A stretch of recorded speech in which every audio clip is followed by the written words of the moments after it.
Perkenalkan, kami dari kelompok 4 kelas MPPLD. Saya, Michelle Olivia, akan mempresentasikan hasil kerja kelompok kami yang berjudul Analisis Kelayakan Proyek SKP. Adapun berikut anggota kelompok kami. Jadi, apa sih proyek SKP itu? SKP adalah aplikasi manajemen persediaan berbasis langganan dari Telkom Indonesia yang membantu UMKM mengolah stok, transaksi, dan penjualan online. Pertama-tama, kami akan melakukan analisis kelayakan finansial. Berikut adalah tabel cost estimation yang kami dapatkan dari jurnal. Tabel ini menampilkan total expense tahunan dari komponen penjualan dan lain sebagainya. Durasi proyek ini dilakukan selama 5 tahun, yaitu dari 2020 hingga 2024. Selanjutnya, kami mencari benefit analysis dengan menghitung cash flow setiap tahun, yaitu selisih antara revenue dan expense sesuai yang ada pada tabel. Didapatkan cash flow-nya selalu positif dari tahun 2020 hingga 2024, sehingga dapat dinilai bahwa proyek terus bertumbuh dan layak secara finansial. Setelah itu, kami melakukan analisis net present value. NPV adalah metode untuk menilai kelayakan dengan cara membandingkan nilai sekarang dari uang yang masuk atau keuntungan dengan nilai sekarang dari uang yang keluar atau biaya. NPV dihitung dengan menjumlahkan nilai cash flow setiap tahun yang sudah disesuaikan dengan WACC, lalu hasilnya dikurangi dengan investasi awal. Langkah pertama yaitu analisis benefit atau cash flow yang dapat dilihat pada tabel. Langkah kedua, jumlahkan present value dari cash flow tiap periode menggunakan WACC sebesar 17,94%. Angka ini berarti setiap rupiah investasi harus memberikan minimal 17,94% return agar proyek dianggap layak. Setelah nilai cash flow disesuaikan, total PV diperoleh sebesar 10,27 miliar. Langkah ketiga, menghitung NPV. NPV diperoleh dengan mengurangi total PV dengan investasi awal 1,87 miliar, sehingga didapatkan 8,4 miliar. Karena nilainya positif dan jauh di atas 0, proyek dinilai layak dan mampu menghasilkan keuntungan. Selanjutnya, kami juga menganalisis payback period, yaitu metode untuk menentukan lamanya waktu yang dibutuhkan untuk memulihkan investasi awal dari arus kas yang dihasilkan oleh proyek. Payback period adalah waktu yang dibutuhkan hingga modal kembali, dihitung dari tahun terakhir cash flow kumulatif masih negatif, ditambah bagian tahun yang diperlukan sampai impas.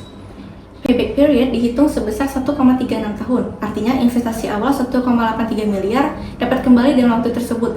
Nilai ini jauh di atas batas maksimum 5 tahun, sehingga proyek dinilai layak. Yang terakhir yaitu analisis Measurable Organizational Value atau MOV. MOV merupakan tujuan dan ukuran kesuksesan dari proyek yang dilaksanakan. Rumusnya itu target keuntungan bisnis dikurang dengan jumlah dari cost proyek dan biaya operasional. Langkah pertama menghitung MOV adalah menentukan target keuntungan bisnis dari total cash flow 2020 hingga 2024 dengan hasil 18,82 miliar. Langkah kedua menghitung cost proyek, yaitu biaya awal sebesar 1,87 miliar pada tahun 2020. Selanjutnya, kita akan menentukan biaya operasional, yaitu biaya yang muncul setiap tahun untuk menjalankan sistem. Total biaya operasional dari tahun 2020 hingga 2024 adalah 10,35 miliar. Langkah terakhir, kita akan substitusi ke rumus MOV, sehingga didapat MOV sebesar 6,63 miliar. Karena MOV lebih dari 0, artinya proyek mampu menutup biaya keluar dan memberi keuntungan bagi perusahaan. Selain analisis kelayakan finansial, ada 5 analisis kelayakan lainnya pada slide berikut. Kelayakan legal. Proyek ini didukung dengan regulasi UU ITE dengan informasi, transaksi elektronik dan penyelenggaraan sistem, serta perlindungan data pribadi dan dinilai layak secara hukum. Berikutnya, kelayakan operasional. SDM dan infrastruktur Telkom dinilai memadai, namun perlu melakukan edukasi digital dan customer support, sehingga dinilai layak operasional. Berikutnya, kelayakan teknologi.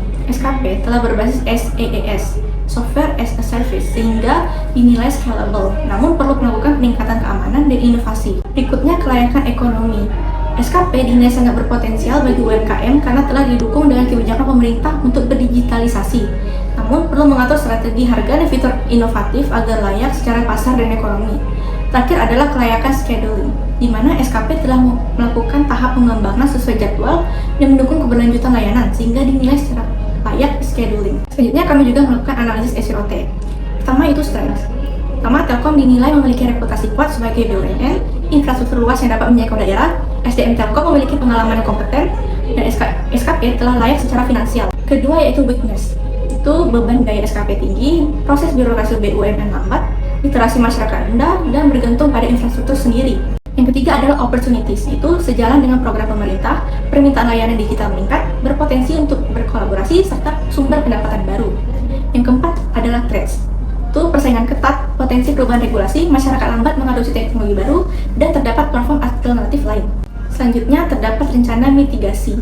Untuk mengatasi weakness dari SKP, kita perlu melakukannya dengan mengefisiensi anggaran, membentuk tim proyek khusus, mengadakan proyek digital, dan memperluas kolaborasi. Untuk mengatasi threats, kita dapat mengutamakan keunggulan layanan, membangun komunikasi aktif dengan pemerintah, melakukan pendekatan berbasis kebutuhan, dan inovasi fitur. Proyek SKP PT Telkom Indonesia dinyatakan layak dijalankan karena analisis finansial menunjukkan NPV positif 8,4 miliar rupiah, payback period 1,36 tahun, dan MOV 6,63 miliar rupiah. Didukung pula oleh legalitas kuat, kesiapan operasional berbasis EES, serta potensi pasar UMKM yang besar. Sekian penjelasan kami mengenai analisis kelayakan proyek SKP PT Telkom. Terima kasih atas perhatiannya.